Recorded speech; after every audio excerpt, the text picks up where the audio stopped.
Chapter 4. Ashes in the Wind. The cabin door burst open, letting in a blast of cold air, and Kaelor, who stepped inside with a deep frown and alert eyes. Behind him came Kael, breathing hard from running, and Alden, pale and gasping, his gaze unfocused. "Take what you need. Quickly," Kaelor ordered, his voice low and urgent. "We have to leave. They'll be here soon." Kael, still trying to catch his breath, managed to ask, "Who were those men?" "Galathor's crows," Kaelor replied grimly. "I didn't think they'd dare come this far south." Without another word, he crossed the room and disappeared through a side door, leaving the two boys alone. Kael grabbed a cloth bag and held it out to Alden. "Pack what you can. We'll be fine." Alden stared at him in silence before giving a small nod.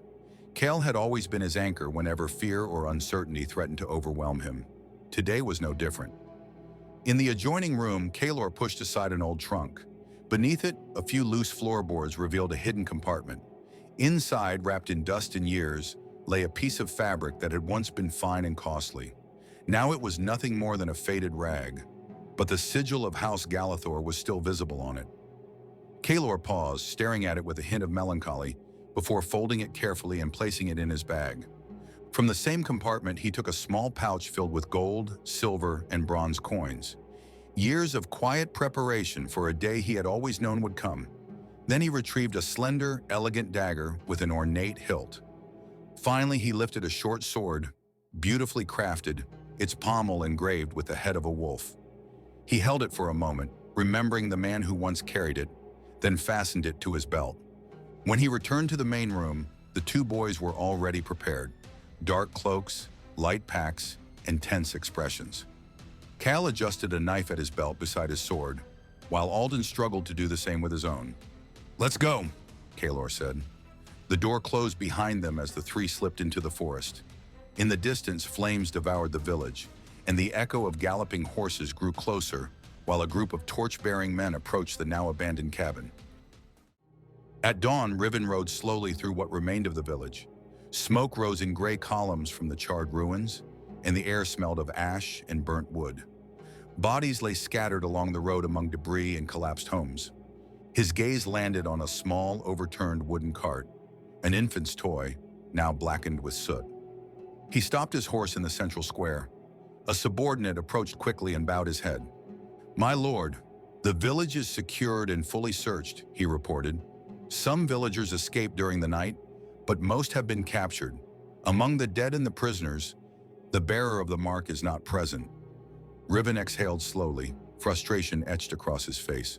All of this, for nothing. "There is more, my lord. Gar and the three crows who first reported seeing the bearer of the mark were found dead. Clean sword wounds." Riven stared at him in silence for a few seconds, his expression shifting between disbelief and contemplation. Then he dismounted, one hand resting on the hilt of his sword. "Are you telling me farmers killed Gar and three trained crows?" The soldier swallowed. "Yes, my lord." Riven surveyed the smoking remains of the village, lost in thought. They weren't simple farmers. The bearer of the mark? So it was true, and he's not alone. He turned to the soldier. "Send the scouts. Split the search parties in all directions. If they escaped, I want to know where." His voice hardened. "And remember this, if it's him, we need him alive." The soldier nodded and galloped away, leaving Riven motionless, his eyes fixed on the horizon, as though searching for something beyond the drifting smoke.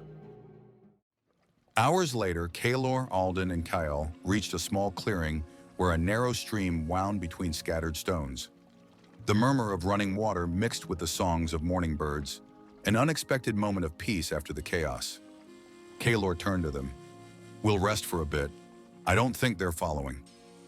The boys knelt by the stream, exhausted. Alden dipped his hands into the water, then froze. Elena's dried blood began to dissolve into the stream, red fading like a memory torn loose. Alden looked away, inhaling deeply, as though trying to release something still clawing at him from within. Kaelor stood watch a few steps away, scanning the forest. Kael rummaged through his bag and pulled out a piece of bread. He broke it, tossed one half to Kaelor, and handed the other to Alden. "Eat. You'll need it." Alden took the bread but hesitated before taking a bite. He lifted his eyes toward Kaelor. "They were after me," he said quietly. "One of them said it. Get him. This has to do with this mark and the visions." He placed a hand on his chest. Kael's eyes widened in surprise. Kaelor regarded Alden in silence before speaking firmly. "That mark is no ordinary mark. And yes, Galathor is searching for you because of it, but this isn't the place to talk about it.